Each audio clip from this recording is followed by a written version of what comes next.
Welcome, No Spinners, to the third edition of No Spin Rodeo. I'm Tommy Joe Lucia, and joining me today is our all-star cast from Piranha Productions, our producer Greg Teagarden, and the illustrious, the bug-squishing, the California warrior, Kendra Santos. Good morning, you guys.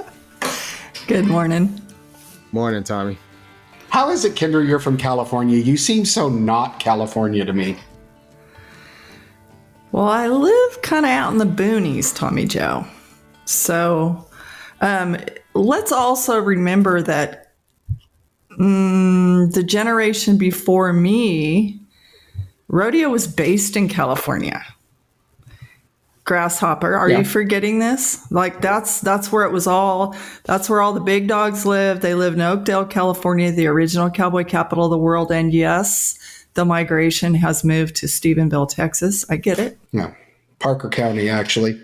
One of my kids lives there, but a whole bunch of our heritage comes from California, and there are still beautiful, beautiful areas and agricultural ranching communities in California. Well, my wing lady, Jamie Brown, lives there, and it's interesting that there are ranches out there, and I want to thank all of those Californians that moved to Texas because they have taken 1 acre and from 6,000 to 26,000, and I'm not sure if that's good, but hey, come from California, bring everything but your political beliefs.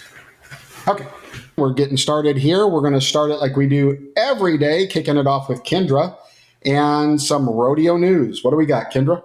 Well, as always, our rodeo news this week is all over the map. Highs, lows, everything in between. I would love to start on a fun, happy note. Seeing breakaway roper Maddie Dearman win Puyallup was really fun. I think most people are like, Maddie who? She's a master's degree student, I believe, at Texas Tech.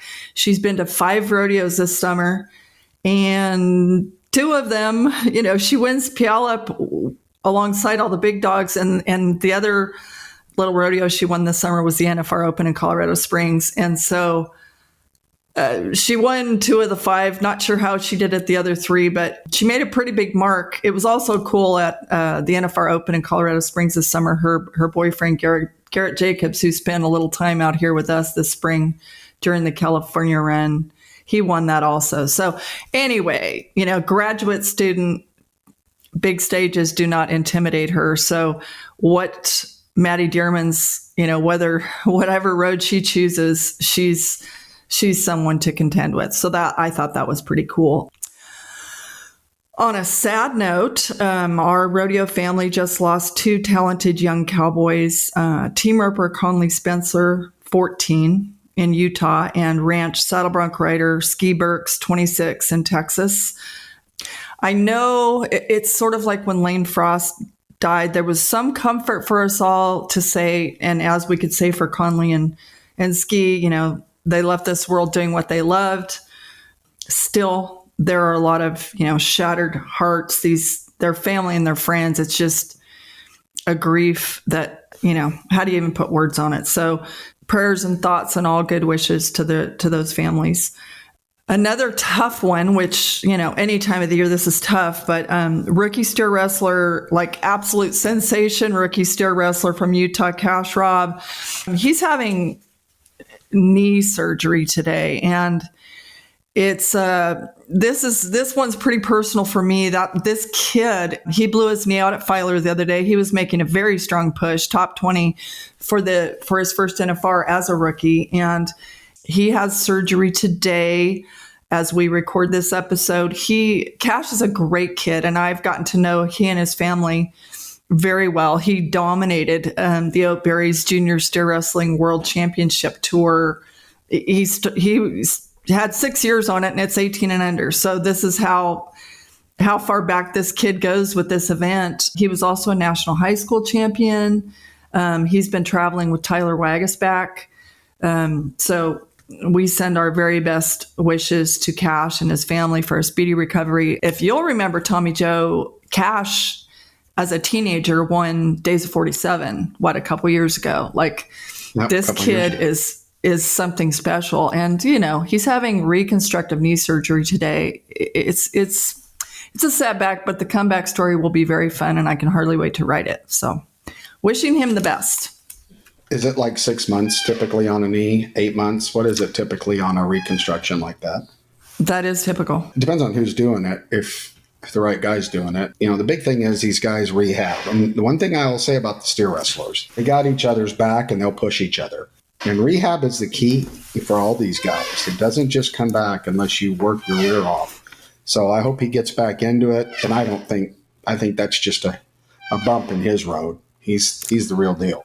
He is the real deal. And Pepper Murray is doing the surgery there in Cash's native Utah. And a lot of people have had a lot of successful outcomes. So we wish him all the best. Maybe the biggest news of all this week, JB Mooney just announced his retirement after about a $7.5 million bull riding career, winningest bull rider of all time. Everybody knows the basic stats, 2-time PBR world champ. He made 15 trips to the PBR World Finals, which is not because he wasn't, derailed with a lot of potholes of injuries, but 2021 NFR. Since the day I met JB, I have said that he, for me, is an absolute second coming of Tough Hedeman. They don't come any tougher. No one hates losing more. I think I remember when he went to the NFR in 21 and I just happened to walk out of the press room behind him out when he was leaving and I was leaving at the same time. And I walked out of that tunnel at the Thomas and Mack behind him and his little boy Jagger. And the conversation they had was one for the ages. And I will just say something about F 'em and feed 'em fish heads. And I giggled my whole way out of there. And I thought, you know what? We're going to blink and it's going to be Jagger. And just like we're going to blink and it's going to be Huxton Field instead of Casey Field. And I don't know how many generations I get to be privy to here, but this is good stuff. And I mean, JB, it came up recently where people, when we were talking about Sage Kimsey after breaking his collarbone and having surgery and having to, not be able to get on some bulls. And I know some of the haters and the hecklers who maybe don't like the way JB walks or talks or whatever would say, well, I don't know why Sage can't ride with a broken collarbone because JB's riding with a fractured leg. And I'm not going to bite on, the hating and heckling talk, but, JB did keep riding and played with a ton of pain. And, now he just, lost a disc in his neck and has new rods and plates and screws and everything else holding him together. And he's done. So, there's a big difference between playing with pain and, this is a career-ending injury, and it's a big deal. He's the winningest guy ever. Yeah. One of the stats that makes him the winningest guy is over 800 qualified rides. If you listen to the greats, they talk about making the whistle. Just make a ride. And JB was after his tenure in the PBR was after I had left the PBR. And I kind of watched him from the sidelines. And I will say he's got a lot of Hedeman mannerisms and approach. I'll agree with that. But 221 round wins and a brand. He knows who he is, and he does a really nice job with it. And then you got his son, which, may be the next Rocker Steiner riding bulls. Who knows? But they give him plenty of piss and vinegar, and that's good because I think it takes that to be successful. So, and if you look at Luke and some of these other guys like that have a winning attitude, they'll win. He'll do. I have 100% confidence that he'll find his next spot in our sport, since it's not on bulls. So good luck, JB, and hope you heal up. So our next segment, Kendra was really excited, and so was I, and Greg. All of us were excited. We launched last podcast. We gave you our feedback for no spinners. Remember that number is 817-668-2395 if you want to text us, or you can email us at nospinfeedback@gmail.com. We had some responses, and more importantly, they were very thought-provoking responses. We're excited, and as we promised, everybody will remain anonymous. And Kendra, I'm going to let you, there was one that you really liked. I'm going to kick it off to you to respond to one of our no spinners. Okay, well, like you, I was very impressed and appreciative by how many people, care enough about our sport, to take the time. And there were some very well done, thoughtful, pieces of feedback that I know we both appreciate very much. I would like to first and foremost say that I stand corrected, and I'm so happy to stand corrected on, I mentioned the Houston Grand Champion steer this year bringing $550,000. I said then, and I say again now, is absolutely awesome. But there is, where I stand corrected is the fact that there is a cap, a $20,000 cap in place, and the rest goes to youth scholarships to help, additional kids. And again, absolutely awesome. My original point is never, let's not help kids go to school, because I love helping educate rodeo and ag kids. My point remains, I just like to see the stars of the show get a raise. And I think that bulking up pay on the placings below first place is a great place to start. Well, we've already had that conversation, and that's fine. I think it's, however, I think we also need to embrace the fact that these great stock shows that populate the winter months were in fact stock shows, right? They were stock shows. And I agree with you. I think that figuring out how to raise the bar for cowboys is a good thing, but I don't think we should, if the stock show's doing well. I mean, here's the deal. You've got kids. It was even in the response, a grandpa goes in and buys a kid's steer. It's just a good model, and it raises a lot of revenue. And so it's good. Education's good. So I still think it's a good thing. Rodeo needs to create rodeo from rodeo revenues. From the 715, we did get a text in. The essence of the text was that nobody ever kind of mentions the stock contractors' accountability as it relates to good quality competition. To quickly cover this, the PBR kind of really made a change, because traditionally the luck of the draw was always much more prevalent, and you'll still have throwback stock contractors today. And some of it is on purpose, and some of it is just the nature of having, 25 horses in your pen or bulls that are evenly matched is impossible as an owner. But these drastic differences used to be the way it was, right, Kendra? You would draw into a pen of horses or bulls, and there was one you knew you weren't going to win on, and there was one you knew you were going to win on.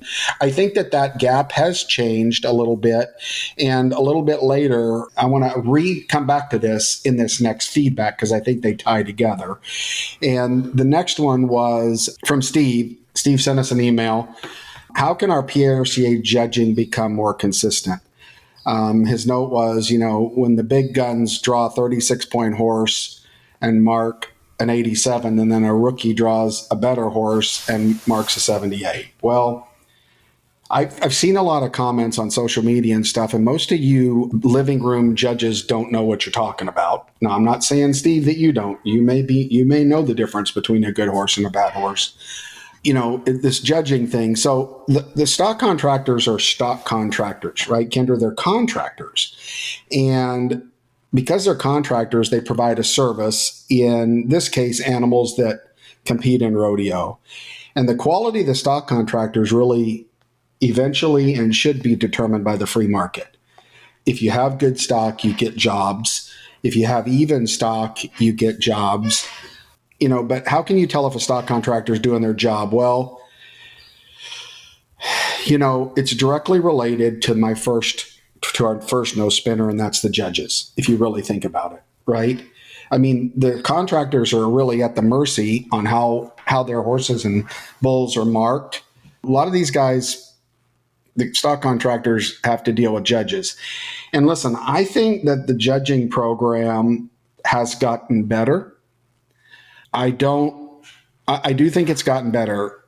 The problem is a lot of judges, a lot of them are retired from a specific discipline, and they're very in tune with either that category, like timed events or rough stock, but they may not be as in tune in crossing disciplines like that. And so, for instance, at our rodeo, we tabulate all the judges' scores and livestocks and do averages. I like more judges than less to kind of balance out that perception. And then the second thing, in defense of the judges, is, they're riding an unbroke flag horse from the stock contractor in most cases, or they're limping around with a bad knee trying to chase a bareback horse to see their side. And not excuses. There's better ways to do this so that we get it right. But in our sport, we kind of drag way behind in wanting to advance. The sun shines, and then I'll turn it over to you, Kendra. The sun does shine a little bit on the champs. There's no doubt about it. That's going to happen. They get marked a little bit better. But remember, those champs weren't always champs. They rode through that same scenario, and now they're champs. Goes back to what I've said before. I'll say it again. If you want the sun to shine on you, win. And then all of a sudden you'll get a little more sunlight when they mark you, because I don't think there's a fix for that. What you say, Kendra?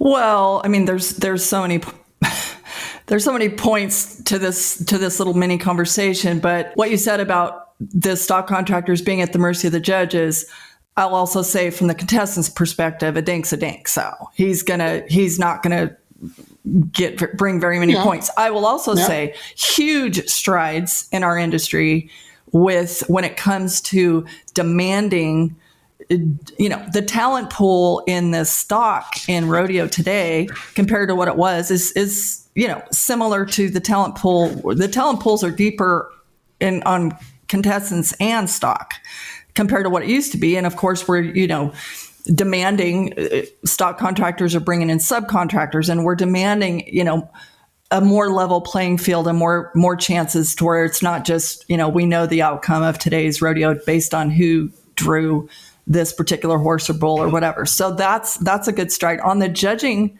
of course, my perfect world is we would have enough money to have experts in each event.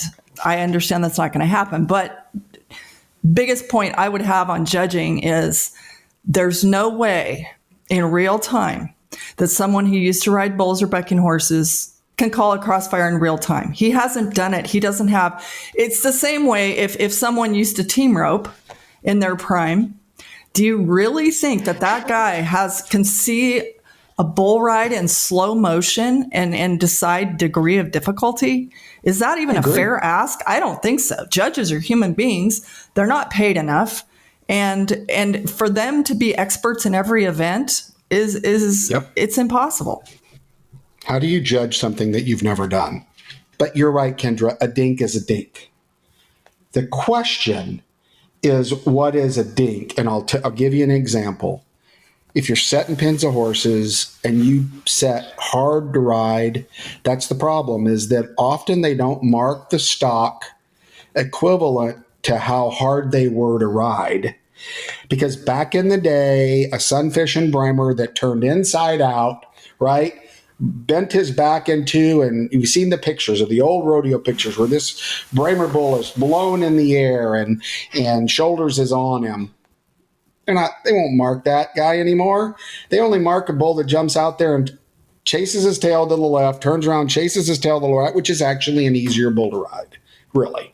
And so again, a dink is a dink, a horse that runs off, doesn't kick. But the real problem is figuring out how hard was that horse to ride, and do you give him points for being hard to ride or being perfect to ride? And similar to that, everybody used to say it about the Jim Sharps and the Chris Shivers and the bull riding. Sometimes they made it look too easy. They deducted points from the bull score by making it look so easy. I mean, and the only people that could discern that are people who have ridden bulls at the highest level, where it's not a blur and they they can see with their own two eyes, I know what that feels like. So that's worth more points. I also would say in this subject, there is absolutely a disconnect that happens a lot between stock contractors / rodeo producers, committees, and contestants.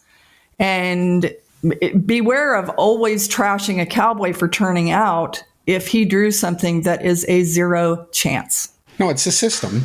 I don't think you can point a finger at the stock contractor necessarily, or go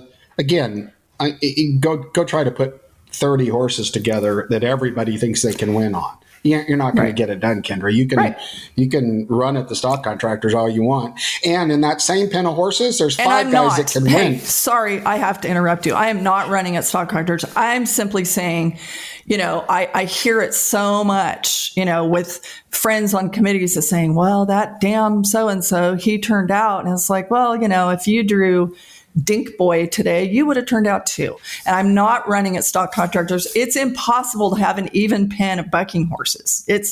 Or bulls. It's not possible. I don't have a problem with Joe, your cowboy, turning out Dink Boy. The problem is Joe, your cowboy, turns out I can't ride that son of a buck because he knows he's going to get thrown off. Got a problem with that. I'm with you. Have a little JB Mooney in you and go get on. Yeah, you're right. But there's so many colors in this spectrum, and there's a lot of variables in our sport. And I agree with you. I agree on all the fronts, but I think that there's two sides to that story a little bit. Greg, throw on the board for point of view judges in the future, because I think we could spend the whole day on this. Let's move on. We got some feedback from John. He sent us an email, and this kind of leads into our point of view in an indirect way. But John's feedback was that he would really like to see the associations have more transparency in their decisions and or information. Example that he gave last year, why were there 16 bull riders? That's a good one.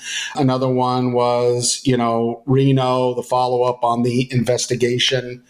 That stuff is more fun to kind of follow up on because it's a little gossipy, I think. But to that point, which kind of leads into what Kendra and I are going to talk on point of view today, is that I'm not so convinced that this is a lack of transparency, Kendra, as much as it is a failure to communicate. I think and I'm interested in your thought on this because I think being deceiving is one thing and just doing a terrible job communicating is another. And, one of my sources with the PRCA said to me, we do need to do better in providing information in a timely manner and getting it out there and making sure that there's access to that stuff and you don't have to spend 6 hours finding the information you need. So what do you think? Do you think that in some of these cases they are intentional about what they're telling us, or do you think they're just crappy at getting news out? Well, I am a strong believer in communication. Obviously, that's what I do for a living. And I have always, when I was in positions to have a large, significant voice at the PRCA or the PBR, I would often say the facts are in our favor. We do best to simply tell the truth. That's how I feel about it. And you'd be surprised, how many times it was like, well, we can't do that. I felt, to just say the Reno example, when you put out a statement and you say, we're investigating the incident in Reno, unless you're going to say, here's what happened, including names, and here's the outcome, why would you say anything at all? So I'm for, this is the facts. That is, and I understand that there are times when that's not possible. Somebody's going to lose their job. I get it. I'm not going to criticize specific people or, specific decisions, but generally speaking, I think governing bodies are best off to say, here's the deal. And I will say also, I think the PBR has done a damn fine job of that. Is it possible for one of you to just kind of go back over what we're talking about when it comes to the Reno investigation for just some of the people who may not have heard of it or know what's going on there? Well, Greg, what happened in Reno, here's the facts. Now, it's hard in today's day and age with media to even know to sort out what facts are. But here's the facts. Rocker Steiner was involved in a physical altercation behind the chutes at Reno, and the PRCA was going to do an investigation, and then there was going to be consequences for whoever they found liable in that situation. And that's the facts. I know it's Rocker. I know it's Reno. And at Reno, behind the chutes, I don't know what it's about. I don't have any. Well, no, I've read a bunch, but I don't know that any of it's a fact. So, Kendra, they just need to be a little more forthcoming. Is that what you're saying? I just feel like putting out a statement that says there was an incident in Reno and we're looking into it. I don't see a lot of value to that. I feel like if you're going to put out a statement, you need to be equipped with the facts, and you need to let people know. Otherwise, why put out the statement? So that kind of leads into a point of view. Kendra, I'm going to have you frame up for our rodeo fans and maybe the people that are listening to this that are learning a little bit about our sport, our point of view. What's it titled and what's it about? Well, today we had decided to talk about basically, should I stay or should I go, as in, or should I go home? And we're talking about the bubble boys, and we're talking about, bubble girls also on the cowgirl side of things. But my standing statement on this topic is that it's 100% individual and situational. We're talking about people, the gamut is people, maybe they're in 12th through 15th and trying to hold their spot to make the NFR cut. Maybe they're 35th and are trying to win their way into the top 30, which is going to come in handy as a shirt pocket come Houston. Whether or not you get in, impacts your 2024. For people who don't really understand it, a conversation that I had with a good friend of mine, my contemporary, Larry Branco, the other day. Okay, his son, Stan, is about to make his second NFR. Well, between the first one a few years ago and this one, he made a 2-year plan and goal. And that's because he spent all of last year getting qualified for the big winter rodeos this year to put himself in a position to have a shot, because there's one Cody Ohl in this world who can start out with $0 in Reno and have a legit shot at the finals. So generally speaking, you need to be in the top 30 going into next year to set the table for a good shot at the NFR next year. So it's not as simple as you think. I read something the other day that a very dear family friend, Riley Wakefield, he is a Badlands Circuit champ. He stayed out there in the tie down this year, and he was in that, outside of the top 15, really no chance at making this year's NFR. And he wrote something that was really brilliant the other day. He opened with, now what? Because if you're that guy, what your circumstances are, are you healthy? Are your horses healthy? If you're a rough stock guy, are your aches and everybody plays with pain in our sport. But, if you're a rough stock guy, you have to be. Tandy Freeman, who has operated on more cowboys than anyone in the history of our sport, he used to make these, sit downs with cowboys and decide the tough decision. Is this something where you just have to, suck it up and it's a pain issue? Or is this a jeopardizing your career issue and jeopardizing the quality of the rest of your life issue? These sorts of things. It's like J.B. Mooney. Okay, he kept riding with a broken leg, and now he has, a destroyed neck, or whatever. It's like these decisions face these people all the time. But right now, when we're talking about the bubble, we're not just talking about the people in 16th, 17th, 18th place. We're talking about people in the 30s trying to maneuver away. And by the way, most of the people left out there right now, it's a knife fight, because it's the best we have out there fighting for fewer dollars, because a lot of the added money has gone home, to be blunt. Yeah. Well, so there's really two lines here, trying to keep this a little less muddy. Because you're right, it's muddy. Everybody has their own look at things, but let's try to, I prefer to kind of look at the data. So you've got a line at 30. there that's a line that needs to be paying attention to, so you can compete. Those people are invited to the big winter rodeos, by the way, fans.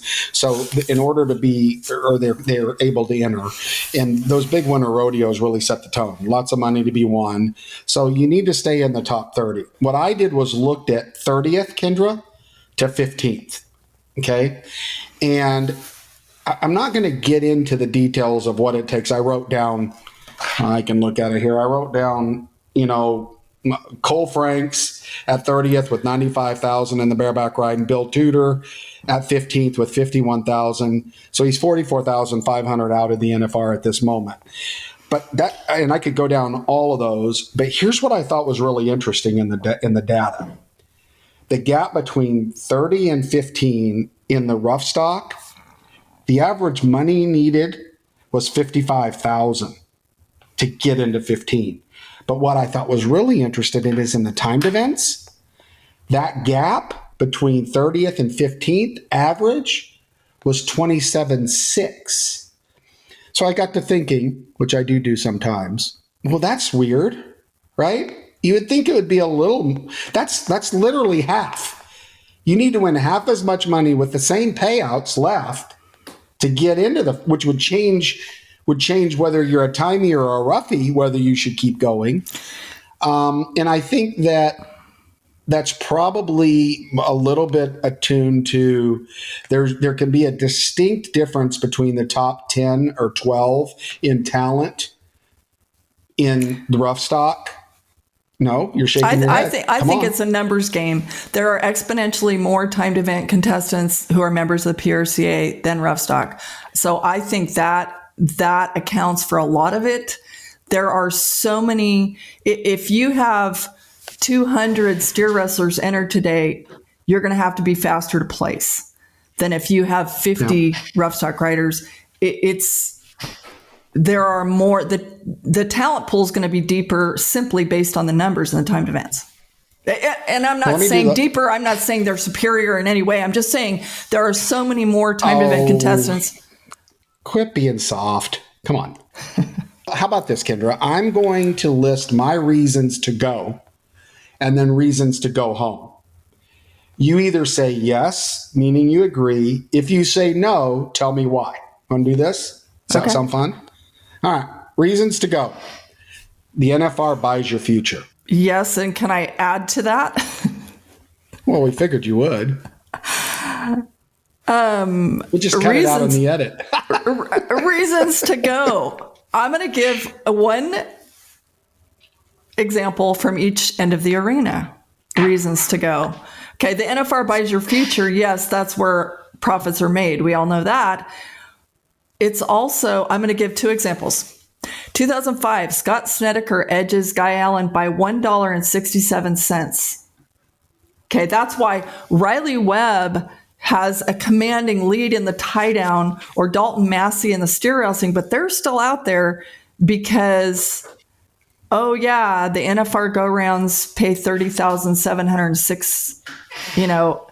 The average pays $78,000. Do you know a clean sweep at the NFR, what you can win? $385,807. So the reasons to go is so that you're not Guy Allen losing a gold buckle by $1.67 or 1993. Okay, let me give a rough stock example. Ty Murray beats Daryl Mills by $95 in 1993 for the World Bull Riding title. That's the reason to go. I'm talking about for contenders.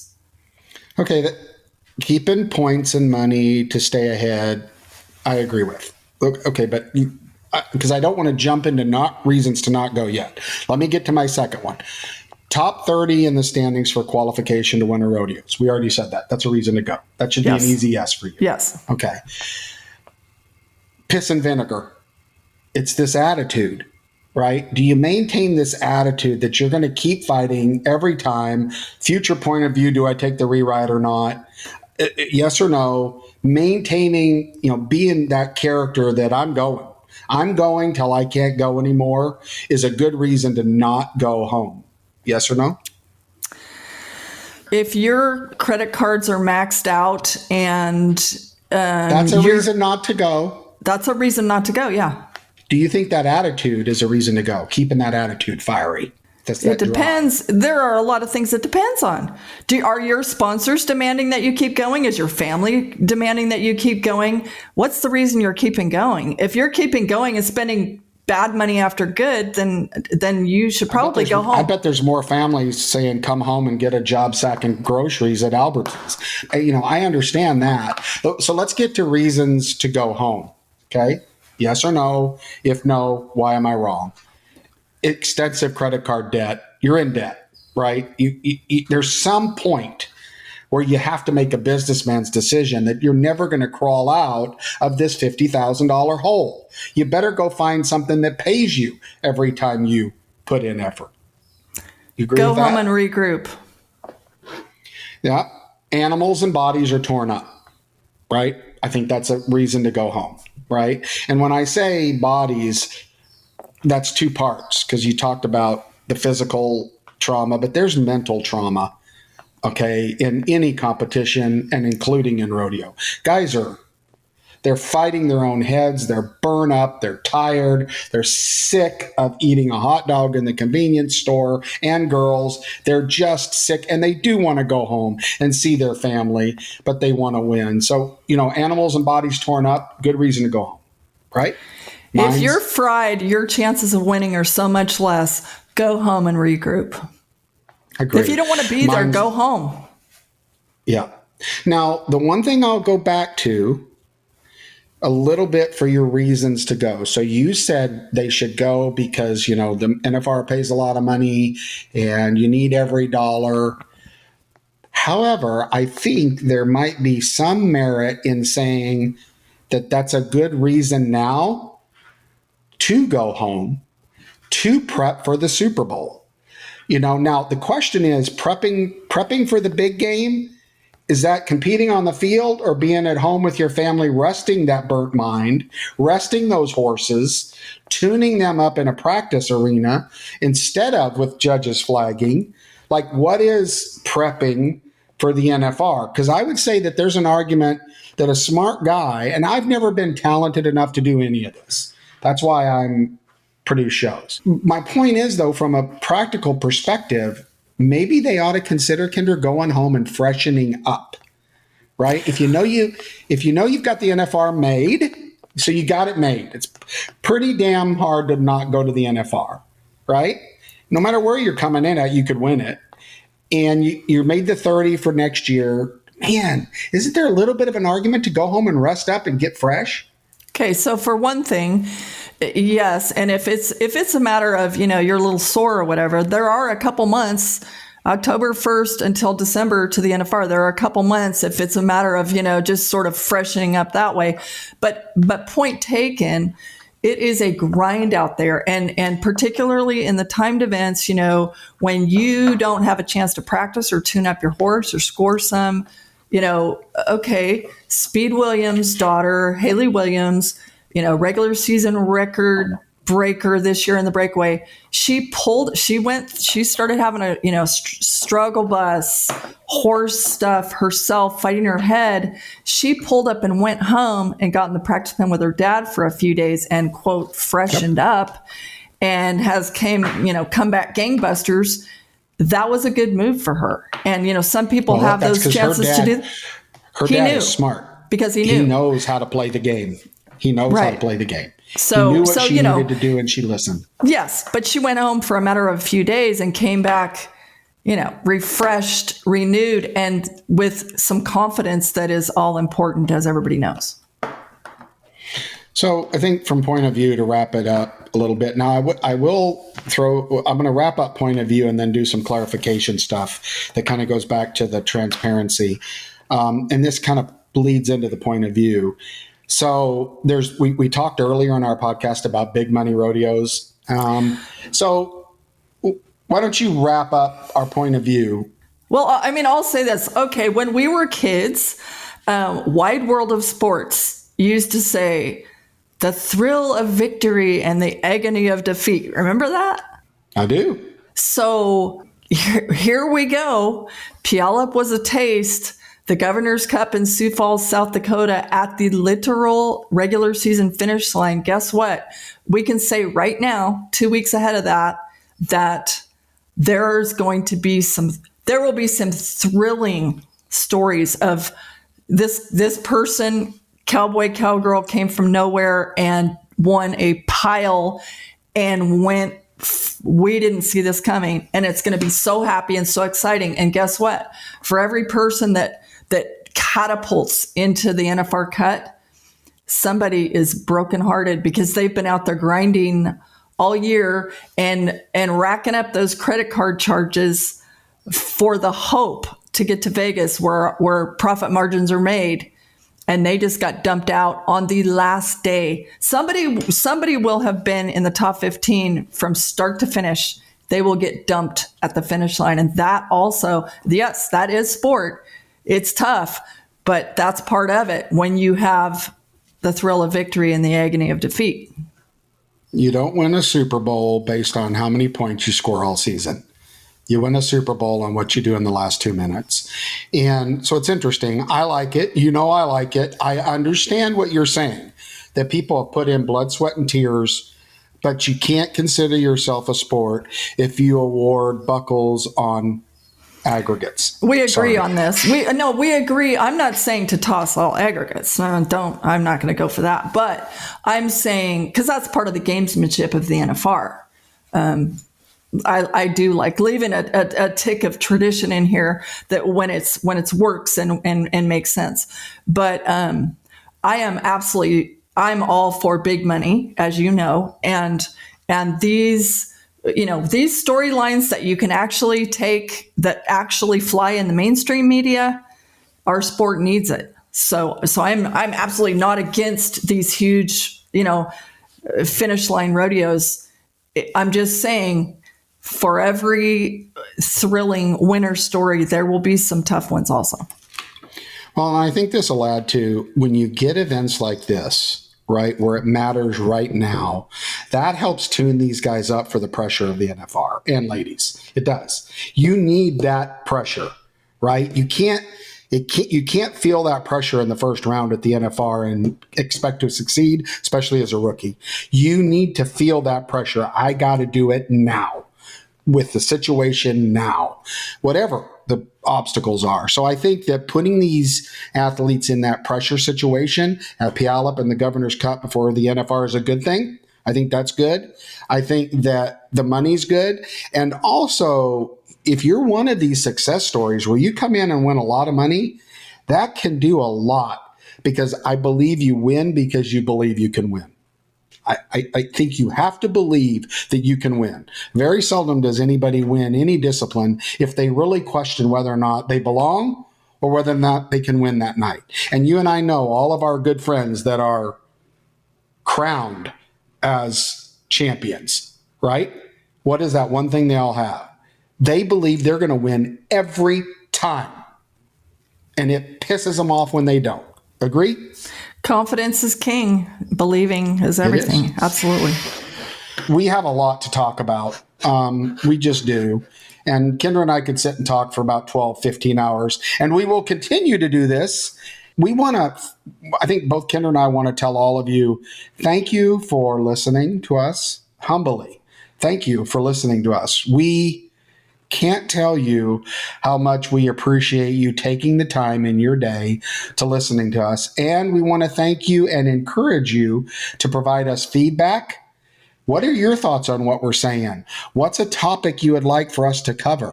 We love it. It's exciting when the inbox dings and it's a feedback. I don't know about you, Kendra, but so the number to text us, and again, all we know is the area code, so don't sweat it.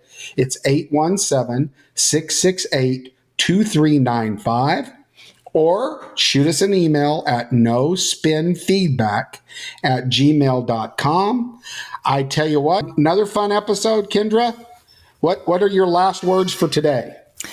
My last words would just, I couldn't agree more on the feedback, because a rodeo, a sport changing idea might come from New York City, Pennsylvania, South Dakota, Oregon. We don't know. But having the open lines, it's like, if you have a better idea than what exists or better idea than us, bring it, please. Bring it. Amen. And here's the deal.